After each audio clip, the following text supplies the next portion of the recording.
friends. Welcome to another episode of Deep True Crime as we continue going deep in the case against Barry Morphew. See, Barry Morphew has been charged with the murder and disappearance of his wife, Suzanne Morphew. Body has never been found to even really back up whether she has been murdered or not. Suzanne Morphew, she went missing on May 10th of 2020 on Mother's Day. That day at 5:46 p.m., the Chaffee County Communications Center received a report of a missing woman in the area on County Road 225 and West Highway 50. Barry Morphew has since been charged with her murder. So I've been updating you on everything that's been going on around this case. And as we close this out, we still have another video or so around this whole thing. As we close out this affidavit, I wanted to share with you a little more of what they have on him and how they're able to press charges and actually have him arrested. Now, he has since been released. He is out on bail. And so, my friends, if that is something you like to follow, make sure you click that subscribe button, hit on that notification, and click that thumbs up. And my friends, I appreciate you being here. And a lot of you have been following this story since day one. Very interesting story, when I say interesting, like what happened to Suzanne Morphew? Let's get justice for Suzanne Morphew. My friends, I'm Manny Rodriguez with Deep True Crime.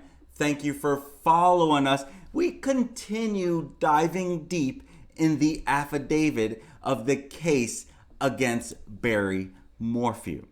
They did a tranquilizer research. You see, some of what detectives were thinking, some of what detectives believed may have happened at one time. I think this has since been debunked, but they dug deep into this tranquilizer because they have found a tranquilizer. So on April 20th, 2021, Special Agent Grusing interviewed Lisa Wolf. Lisa Wolf is a retired field veterinarian, and she was with the Colorado Parks and Wildlife. And Grusing was advised she developed and tested the solution BAM. If you guys remember, I talked about that in the last video, BAM, BAM. And I did not know at the time what BAM was, but it is, and I'm most likely not gonna pronounce this right, butorphanol tartrate,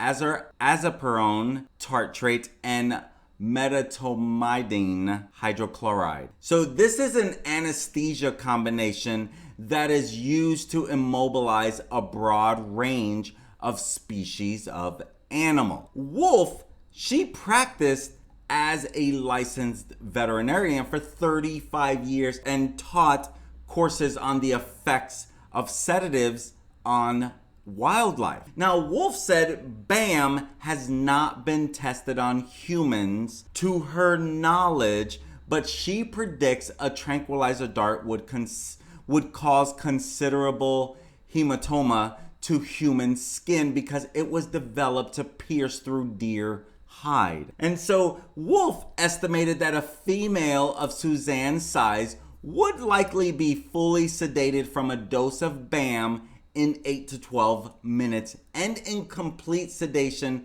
from 2 to 8 hours, depending upon how her body reacted to the tranquilizer and her resting position. Wolf suggested the dart would be very painful and estimated a female would likely run for 2 to 3 minutes and she would feel a little bit drunk before complete sedation, appearing wobbly and unstable. The only safe place to fire the dart would be in the buttocks area because the impact to internal organs would cause considerable damage and the dart should not hit any bones.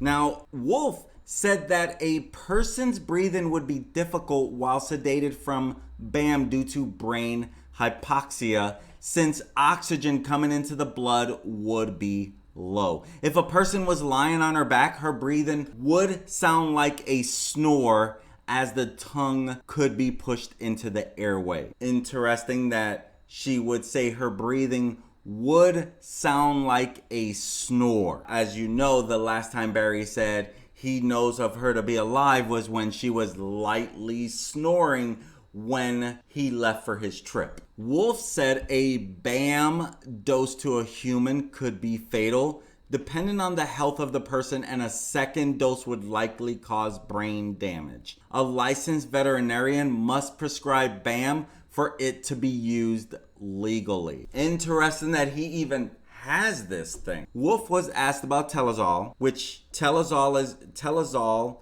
is what Barry had mentioned in his April 22nd, 2021 interview with the FBI. And Wolf said that is a heavily regulated anti-aesthetic, more potent than BAM. That is only used by licensed veterinarians. Telazol was used by CPNW to bring down bears. CPNW is where she had worked for all these years. And so she says that Telazol was used to bring down bears who would remain sedated for 2 to 8 hours. It was also used for surgery, and there is no reversal drug for it.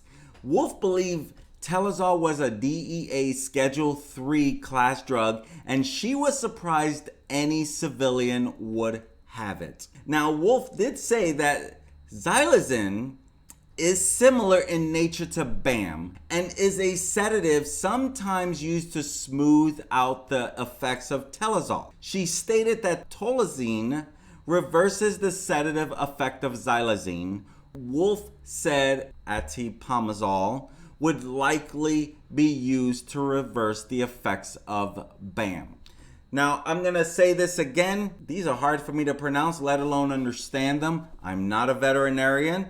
I'm just trying to offer you guys what they had on him. On April 20th, 21, Special Agent Grusing called Mary Wood at some place. And that's a current veterinarian for Colorado Parks and Wildlife, who confirmed that CPNW, which is where Dr. Lisa Wolf worked for many years, who confirmed that CPNW uses BAM to sedate animals, and complete sedation occurs within 4 to 20 minutes. Wood said that the company Zoo Farm, which is located at 1401 Duff Drive in Fort Collins, Colorado, manufactures and ships the BAM to licensed veterinarians across the United States who can provide the drug to private citizens with a prescription. Now, how did Barry get this thing? Wood knew of a human receiving 1/100th of a dose of BAM as a sedative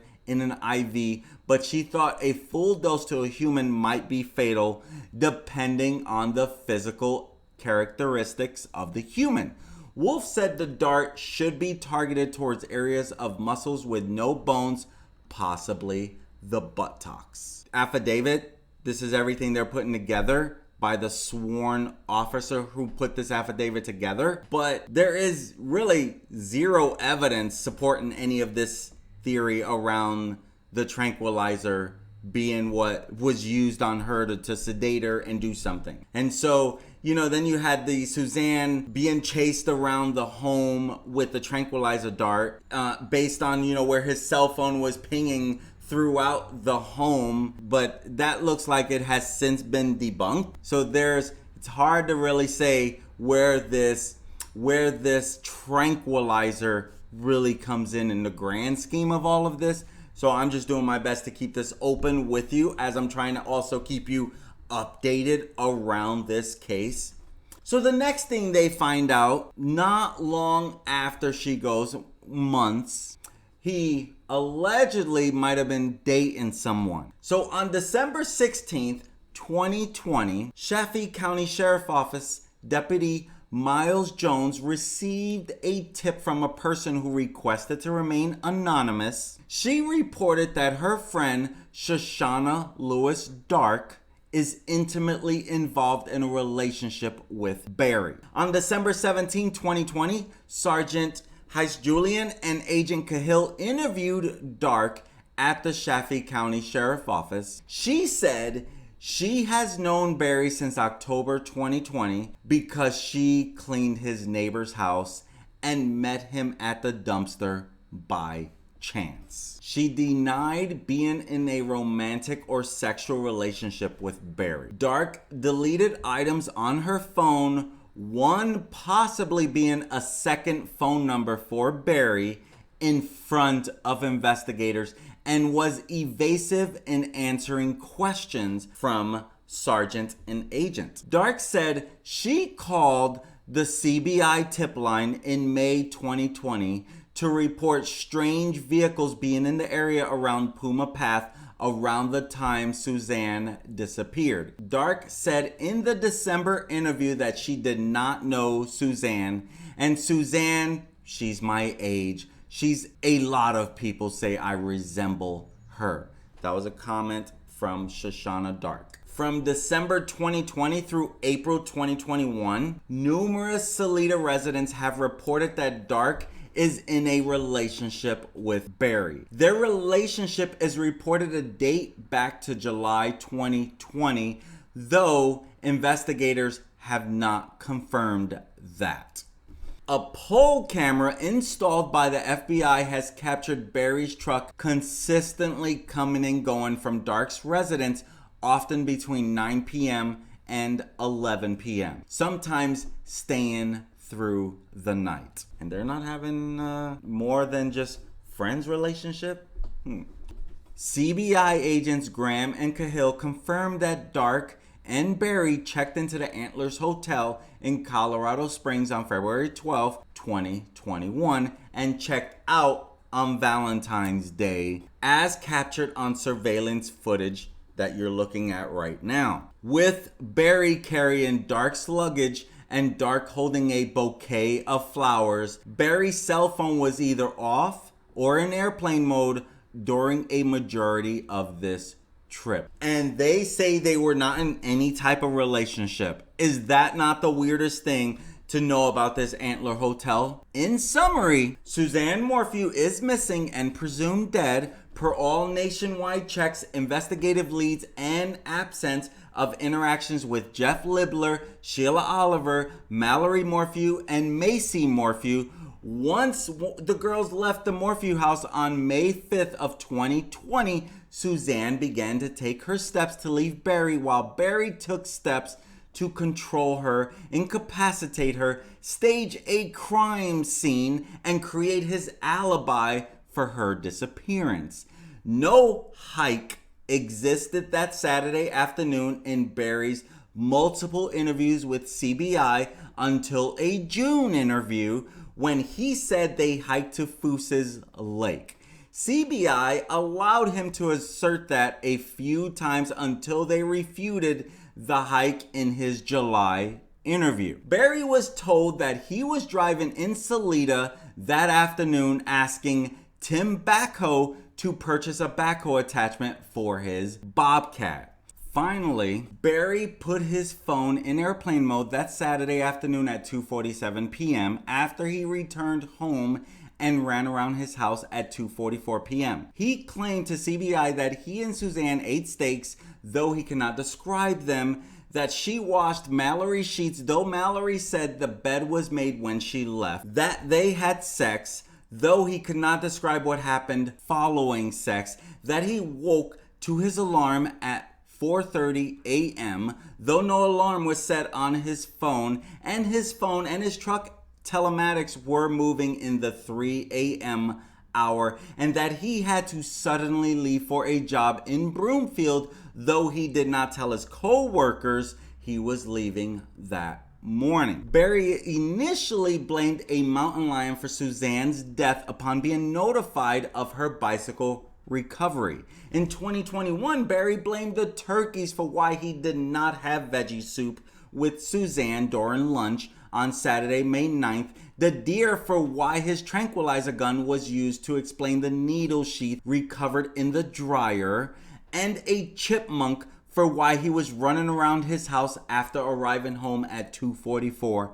p.m. and the firing a gun of a .22 caliber to describe his violence towards Suzanne that afternoon and the caliber of the Tranquilizer darts. For his trip on May 10th, Barry explained his left turn on Highway 50 to explain the truck movement because of a bull elk sighting at 4:30 a.m. from 2 miles down the road, a left turn that placed him at the scene of Suzanne's helmet. Barry cannot provide a last sighting of Suzanne, only labored breathing similar to a snore, which is consistent with her being tranquilized. Barry describes her as being drunk that afternoon, which matches the effects of the tranquilizer after a few minutes.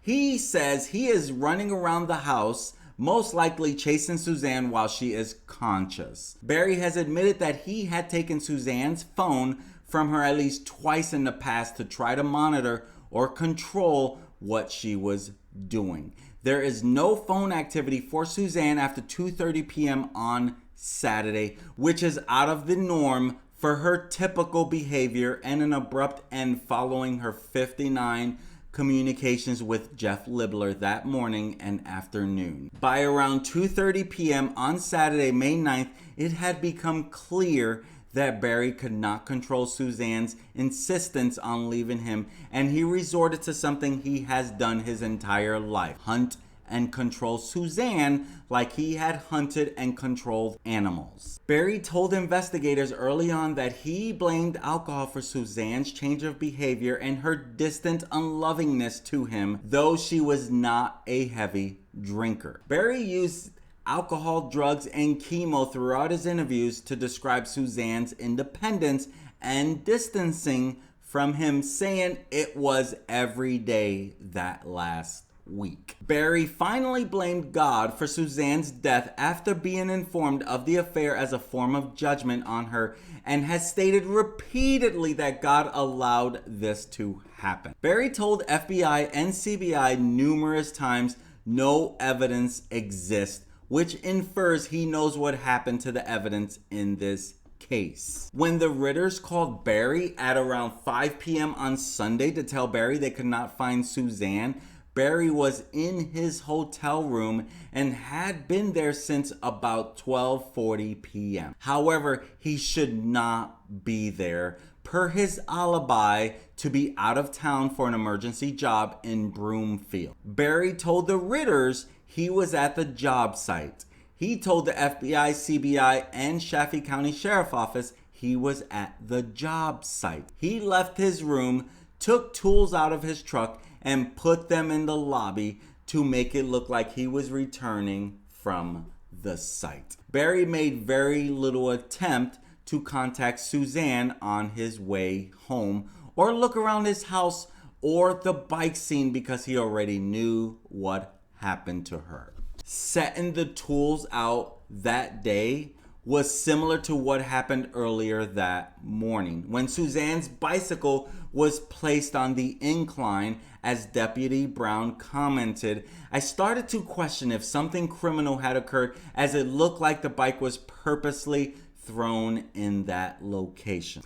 As of May 4th, 2021, Suzanne Morphew has not been located. You might as well even add on to, as of this video, March 15th, 2022, Suzanne Morphew has still not been located. I affirm that this affidavit and warrant has been reviewed by the following attorney with the 11th Judicial District Attorney, District Attorney Linda Stanley, and Senior Deputy District Attorney Jeff Lindsay. Therefore, your affiant respectfully requests that a warrant be issued for the arrest of Barry Lee Morphew, date of birth October 17, 1967, and pursuant of CRS 164101. The warrant be no bond. Further, your affiant saith not. Not too sure all that lingo there. But apparently the warrant was granted because he has since been arrested. So this was completed basically right around May 4th of 2021. The very next day, May 5th, 2021, he was arrested and he was charged with first-degree murder after her disappearance. At first, they had a judge, Chaffee County Judge Patrick Murphy, was the original judge in the case. And then later on, in January of 2022, Judge Patrick Murphy removed himself after Morphew's Colorado attorneys contended there was a conflict of interest. The Morphew's defense attorney requested Judge Murphy remove himself from the case because of a relationship with the law firm representing Morphew's girlfriend, Shoshana Dark. Alleged girlfriend, right? Dark, who was facing 1 count of second-degree criminal trespass after trespassing at the Morphew's former residence and removing a package. Morphew's attorneys were saying that since Dark might be a witness in the murder trial, that Judge Murphy recused himself from the case. The Colorado Supreme Court then appointed Judge Ramsey Lama to preside over Morphew's case on January 5th, 2022. Now remember, in September of 2021, Judge Murphy did find probable cause that Morphew might have murdered his wife and that he may have had motivation to do so. In addition to the first-degree murder charge against Morphew, he is charged with other accounts as well: tampering with a deceased human body, tampering with physical evidence, possession of a dangerous weapon, and attempt to influence a public official. So far, the trial is set for May 3rd. Now, since then, again, other things have come up. For example, the agent, Joseph Cahill, that I've talked about so many times, Colorado Bureau of Investigation, CBI agent Joseph Cahill, he was once a co-lead investigator in this case. He told supervisors there wasn't enough evidence to arrest Morphew. Now, defense lawyer Iris Aintance wrote in a motion to dismiss this charge because of this comment. It has not been dismissed as of March 15, 2022, but Cahill was interviewed by internal affair investigators on another matter this past December 21st when he made this following admission. In that interview, Cahill stated he told many law enforcement witnesses in this case that arresting Mr. Morphew was premature and the worst decision that could be made. He also stated that the case was not remotely ready for anybody to move the case forward. Now, there has been another hearing was added for March 30th, which is 15 days from this video that I'm recording it. This is for what they call a Shrek hearing that is requested by the defense. Now, what is a Shrek hearing? This is where 4 witnesses will be discussed at that hearing. In People versus Shrek, the Colorado Supreme Court instructed trial courts to function as gatekeepers in determining whether expert testimony is reliable and relevant and thereby admissible under Rule 702. A 4-part test applies to the admissibility of expert testimony. Number 1, the scientific principles underlying the testimony must be reasonably reliable. Number 2, the expert witness must be qualified to render opinions on such matters. Number 3, the expert testimony must be helpful to the jury. And number 4, the evidence must be admissible under CRE 403. Now, I should also share that as in the trial of Barry Morphew, also known as Mr. 2 Yards of Concrete, I think that's funny, as of a few months after this affidavit, they had over 500 witnesses in total. So they have a lot of witnesses that they had planned for this. But some of the names that did catch my attention on this witness list is Jeff Libler. I noticed 7 members of the Mormon family. The Mormon family, that is Suzanne's family. The Mormon family is Suzanne's family. You've heard me talk about Andrew Mormon, Gene Mormon, Gene is the dad, Andrew's the brother of Suzanne Mormon. I noticed that there was 4 members of the Morphew family: Macy, Mallory, Shirley, Rodney Morphew. They're all up there as witnesses. Mountain Renewal LLC is a witness. That's who bought their home. It sold for $1.6 million.